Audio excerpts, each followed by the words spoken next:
The answer is clear. The choice is none. Europe is ready to step up. We are ready to take control of the change that is inevitable. Because we cannot afford to be pushed around by history. And that means acting now is a must. Acting big is a conditio sine qua non for speed, scale and strength by 2030. This is what Denmark is doing. This is what others are doing. This is what Germany is deciding on today. And these decisions are both historic and necessary. By 2030, Europe must have a strong European defence posture. Readiness 2030 means to have rearmed and developed the capabilities to have credible deterrence.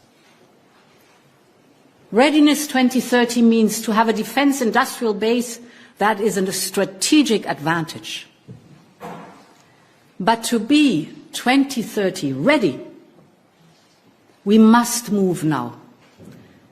And that is where the European Union comes in.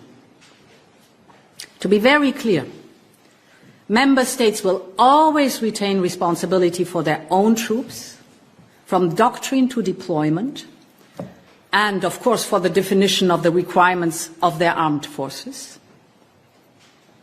But there is a lot that is needed at European level. And indeed, tomorrow we will present a roadmap for Readiness 2030. And I would like to briefly touch on 4 key priorities. The first and overarching priority is a surge in defence spending. We all know there was an underinvestment in defence for too long.